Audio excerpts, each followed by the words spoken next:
ఖమ్మంలో ambulance union నేతల మధ్య విభేదాలు తారాస్థాయికి చేరాయి. 4 రోజుల క్రితం యూనియన్ ఎన్నికలు జరిగాయి. అప్పటి నుంచి గెలిచినా ఓడిన వర్గాల మధ్య ఘర్షణలు జరుగుతున్నాయి. అయితే ఓడిపోయిన వర్గం నెహ్రూ నగర్లో తమపై దాడి చేసిందన్నారు గెలిచిన వర్గం నేతలు. దాడిలో మహేష్, మైదులకు గాయాలయ్యాయని చెప్పారు. సీరియస్ గా ఉన్న శ్రీకాంత్ హాస్పిటల్లో చికిత్స పొందుతున్నాడన్నారు. ఓడిపోయిన వర్గం తమపై దాడి చేయడం ఇది మూడోసారన్నారు గెలిచిన వర్గం నేతలు. పోలీసులు నిందితులను శిక్షించాలని కోరారు.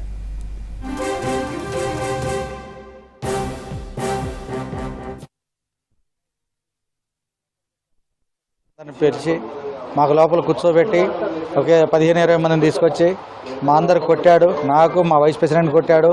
అతనికి సీరియస్గా ఉంది, వెంటిలేటర్ పెట్టారు.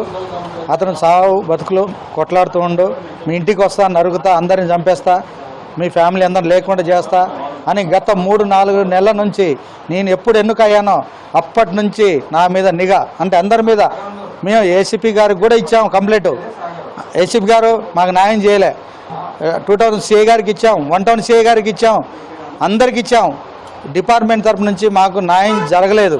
న్యాయం చేయాలని చెప్పేసి కోరుకుంటున్నాం. చింతల వినయ్ గతంలో ప్రెసిడెంట్గా చేశాడు. అతనితో పాటుగా మళ్ళీ పోటీలో భానుతు మైదులు పోటీగా నిలబడ్డారు ఇద్దరు. అందులో చింతల వినయ్ అనే అతను ఓటమి పాలై భానుతు మైదులు విజయం సాధించాడు.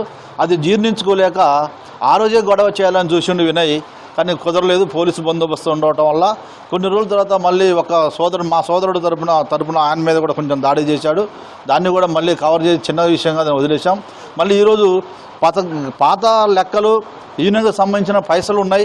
ఆ పైసలు అన్నిటికీ సంబంధించేసి ఆయన నేను అకౌంట్ మొత్తం మీకు అప్పచెప్తాను, పలానా చోటున్న రాండి అని చెప్పేసి నమ్మించి వీళ్ళని పిలిపిస్తే అతను ముందుగానే 15-20 మందిని దగ్గర పెట్టుకొని ఆ ఉన్నటువంటి వాళ్ళతోటి వీళ్ళ మీద దాడి చేయించాడు. లెక్కలు ఇవ్వకపోగా సంపుతా చేస్తా అని చెప్పి ఇద్దరి మీద దాడి చేశారు. ఇది ఎంతవరకు మానవత్వం ఉన్న మనిషి ఎవడు కూడా చేయడు.